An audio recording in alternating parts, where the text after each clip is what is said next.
All right, y'all. So I've talked about this in the past. This is a prime example. This is a great case study of why you do not do estimates over the phone. I preach and preach and preach this, and I'm going to give you a prime example. I had this first-time client call me. They had their check engine light came on, car was running rough, 2017 Honda CRV. They took it to the dealership, I think was the initial place. Dealership quoted them a timing chain. They called another shop to get a timing chain quote. You know, typical normal situation. Most people are going to call around, not most, but a lot of people are going to call around and try to find the cheapest quote, which I preach to people all the time is a horrible idea. The reason being is you don't know, like as a consumer, they don't know what they're getting. And I explain this to people all the time. And this is our job as professionals, is to educate people. The shops out there that are being professional, taking the time, caring about the client, our job is to educate them. So I explained to him, the last thing you want is a cheap job. And most consumers don't know the difference in parts. They don't know the difference in quality. We use them every day. So we know when we can get away with using some aftermarket parts, when you should use OEM every time. Now, granted, let's be honest, we'd all love to use OEM every time, but that's not always the case.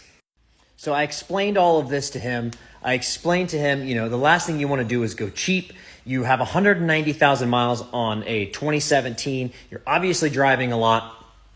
You don't want to have to do this job in another year or two. If we use cheap parts, that's what's going to happen. If we don't do everything while we're in there, you're going to end up costing you more money. Yes, you're going to spend more up front, but it's going to save you long term. And he told me his goal is to keep this vehicle as long as he can because he really likes the vehicle. It's been a great running vehicle, this, that, and the other. So I explained to him, I cannot give you an estimate over the phone. There's no possible way. There's so many different variables. I have to physically inspect the car, look it over, diagnose it, find out what's going on, and tell you, I'm like, I know you've had it looked at elsewhere, but I really, really need to look it over because of these reasons. And I don't want to quote you something and you need other work. I want to make sure I quote the job right. A doctor will not diagnose you over the phone. If you call a doctor, tell them what's wrong, they're going to schedule you in for an appointment. They're going to get their health history. They're going to get, allergies and all of that stuff. They're going to look you over, blood pressures, all that jazz. They've got to inspect you to be able to give you an accurate diagnosis. The same in our industry. We cannot accurately diagnose a car until we physically seen it. We are lying if we don't physically inspect the car. We're lying when we give them an estimate.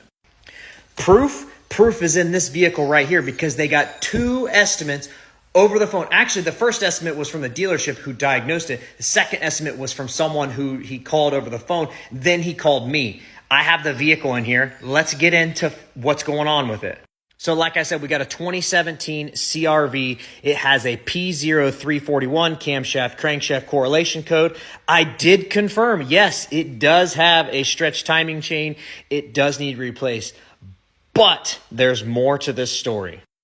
So every vehicle that I get in, I do a full vehicle inspection. Comes with pictures, descriptions, the normal, what every shop should be doing, in my opinion, but they don't. It is what it is. So I look over the entire vehicle. Upon my inspection, I found the coolant reservoir low. So at that point, I stopped. I finished the rest of my inspection. I didn't do anything else. I messaged the customer, sent in the inspection, said, hey, during the inspection, I found your coolant reservoir low. You're low on coolant. I said, these things are known for blown head gaskets in these 1.5 turbos. I'm like, I would highly suggest we do a coolant pressure test.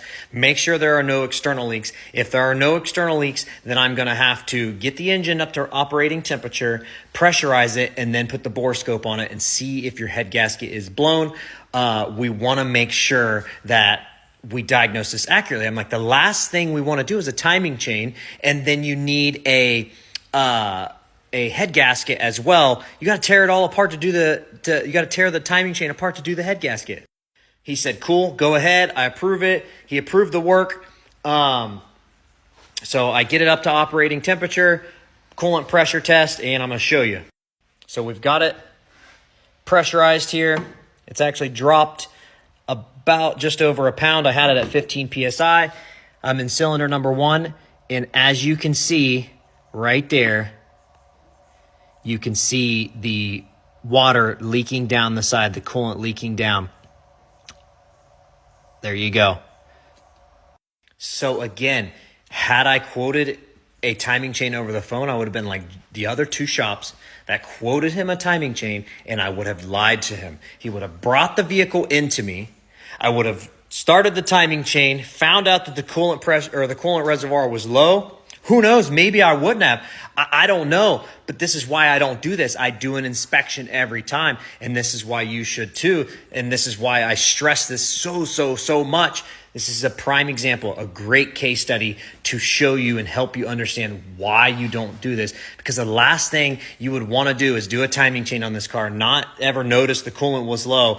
And then literally a month, 2 months later, he's back, no coolant in the car, it's overheating. Who gets blamed for that? You do. Even though you didn't do anything with the coolant system, even though you didn't do anything with the head gasket, you didn't touch it, nothing. The problem was already there, but it comes back on you. Unfortunately, that's what happens. That's why we have to do a great job at inspections. I'm not saying we won't make mistakes. I'm not saying you might not miss something. It does happen. I missed things before, but it just stresses the importance of doing a good, thorough inspection every time and diagnosing the vehicles accurately. Again, I'm far from perfect. I just thought this was a great case study to share and show y'all of why I stress this point so much. Appreciate y'all watching. Have a good one.